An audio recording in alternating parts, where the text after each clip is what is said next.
ಎಲ್ಲರಿಗೂ ನಮಸ್ಕಾರ. ಇದು ಪ್ರವಾಸಿ ಪ್ರಪಂಚದ ಟ್ರಾವೆಲ್ ಬುಲೆಟಿನ್. ನಾನು ನಿಸರ್ಗ. ಈಗ ಹೆಡ್ಲೈನ್ಸ್.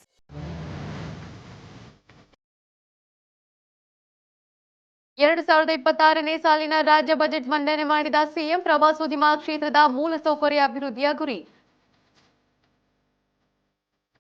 ಮಂಗಳೂರು 5 ಈಗ ಬೆಂಗಳೂರು ವಿಮಾನ ನಿಲ್ದಾಣ ಸರದಿ. ಸೇವಾ ಗುಣಮಟ್ಟ ಮತ್ತು ಕಾರ್ಯಕ್ಷಮತೆಗೆ ಕೆಐಎ ವಿಶ್ವಕ್ಕೆ ಬಾಸ್. ಅನುಮತಿ ಇಲ್ಲದೆ ಫೋಟೋ ತೆಗೆದರೆ ಕಂಬಿ ಎಣಿಸುವುದು ಪಕ್ಕ. ಗೋವಾದಲ್ಲಿ ವಿದೇಶಿಗರ ಪ್ರೈವಸಿ ಸಂಬಂಧಿಸಿ ಮಹತ್ವದ ನಿರ್ಧಾರ.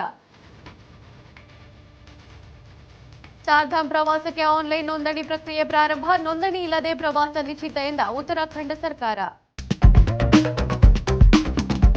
ಸಿಎಂ ಸಿದ್ದರಾಮಯ್ಯ 2026ನೇ ಸಾಲಿನ ರಾಜ್ಯ ಬಜೆಟ್ ಮಂಡನೆ ಮಾಡಿದ್ದಾರೆ. ರಾಜ್ಯದ ನಾಗರಿಕ ಅಭ್ಯುದಯಕ್ಕೆ ಹಲವಾರು ಯೋಜನೆಗಳನ್ನು ಘೋಷಿಸಿರುವ ಸಿಎಂ ಪ್ರವಾಸೋದ್ಯಮ ಮತ್ತು ಅರಣ್ಯ ಸಚಿವಾಲಯಕ್ಕೆ ಕೆಲವು ಬಂಪರ್ ಕೊಡುಗೆಗಳನ್ನು ನೀಡಿದ್ದಾರೆ. ಪ್ರವಾಸೋದ್ಯಮ ಕ್ಷೇತ್ರದ ಮೂಲಸೌಕರ್ಯ ಅಭಿವೃದ್ಧಿಯನ್ನ ಗಮನದಲ್ಲಿರಿಸಿ ಬಜೆಟ್ ಲೆಕ್ಕಾಚಾರ ಮಾಡಲಾಗಿದೆ. ಚಿಕ್ಕಮಗಳೂರು ಜಿಲ್ಲೆಯ ಆಕರ್ಷಕ ಪ್ರವಾಸಿ ತಾಣವಾದ ಮುಳ್ಳಯ್ಯನಗಿರಿ ಸೀತಾಳಯ್ಯನಗಿರಿಯಿಂದ ಕೈಮರದವರೆಗೆ ಪಿಪಿಪಿ ಯೋಜನೆಯಡಿ ರೋಪ್ವೇ ನಿರ್ಮಾಣಕ್ಕೆ ಸರ್ಕಾರ ನಿರ್ಧರಿಸಿದೆ. ಹನುಮನನಾಡು ಅಂಜನಾದ್ರಿ ಬೆಟ್ಟದ ಸಮಗ್ರ ಅಭಿವೃದ್ಧಿಗೆ 100 ಕೋಟಿ ಮೀಸಲಿಡಲಾಗಿದ್ದು, ಯುನೆಸ್ಕೋ ಮತ್ತು ಕೇಂದ್ರ ಅರಣ್ಯ ಇಲಾಖೆಯಿಂದ ಅನುಮತಿಯೊಂದಿಗೆ ಆದ್ಯತೆಯ ಮೇರೆಗೆ ಕಾಮಗಾರಿಯನ್ನ ಪೂರ್ಣಗೊಳಿಸಲಾಗುವುದು ಎಂದು ಸರ್ಕಾರ ತಿಳಿಸಿದೆ. ರಾಜ್ಯ ಕರಾವಳಿ ಭಾಗದ ಪ್ರವಾಸೋದ್ಯಮ ಅಭಿವೃದ್ಧಿಗೆ ಒತ್ತು ನೀಡಿ ಇನ್ನು ಹಲವಾರು ಯೋಜನೆಗಳನ್ನು ರೂಪಿಸಲಾಗಿದೆ. ಕೆಂಪೇಗೌಡ ಅಂತಾರಾಷ್ಟ್ರೀಯ ವಿಮಾನ ನಿಲ್ದಾಣ ಮತ್ತೊಂದು ಹಿರಿಮೆಯನ್ನ ತನ್ನದಾಗಿಸಿಕೊಂಡಿದೆ.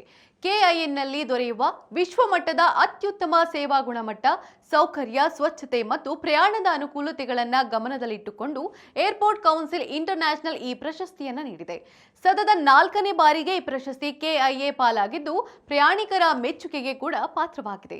2024-25ನೇ ಸಾಲಿನಲ್ಲಿ ಕೆಂಪೇಗೌಡ ವಿಮಾನ ನಿಲ್ದಾಣದಲ್ಲಿ ಕಂಡ ಮೂಲ ಸೌಕರ್ಯಗಳ ಅಭಿವೃದ್ಧಿ ಮತ್ತು ಅಧಿಕಾರಿ ಮತ್ತು ಸಿಬ್ಬಂದಿಗಳ ಕಾರ್ಯಕ್ಷಮತೆ ಈ ಸಾಧನೆಗೆ ಕಾರಣ ಎಂದು ಏರ್ಪೋರ್ಟ್ ಅಥಾರಿಟಿ ತಿಳಿಸಿದೆ.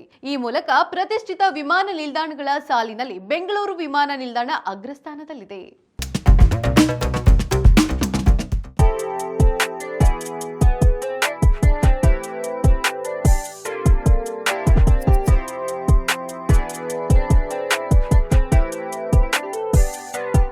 ಮಾಲ್ಡೀವ್ಸ್ ಭೂಮಿಯ ಮೇಲಿರುವ ಅತ್ಯಂತ ಸಮತಟ್ಟಾದ ದೇಶ.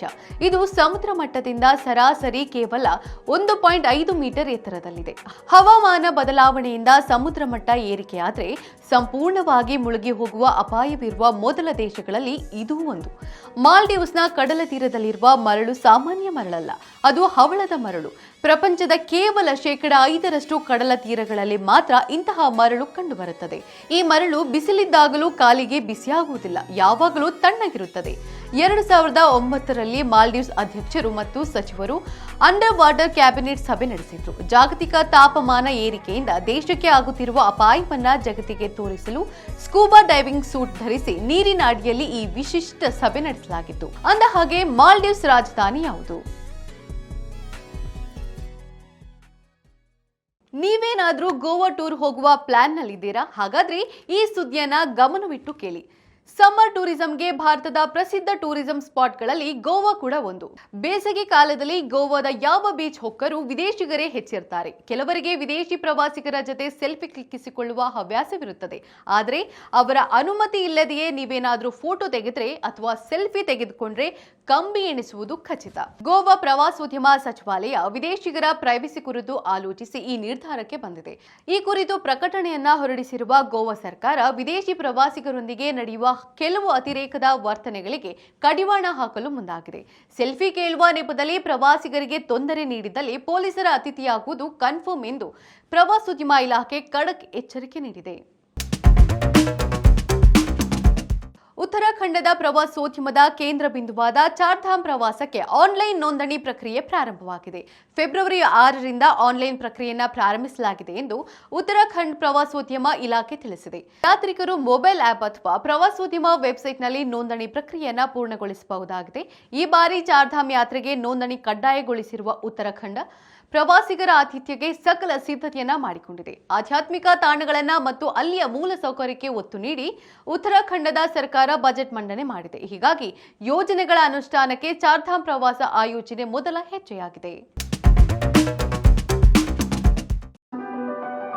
ಈಗ ಕ್ವಿಸ್ ಟೈಮ್. ಇಂದಿನ ಪ್ರಶ್ನೆ, ಥೈಲ್ಯಾಂಡ್ನಲ್ಲಿ ಲಾಟೀನುಗಳನ್ನ ಹೊತ್ತಿಸಿ ಆಚರಿಸುವ ದೀಪಗಳ ಹಬ್ಬದ ಹೆಸರೇನು?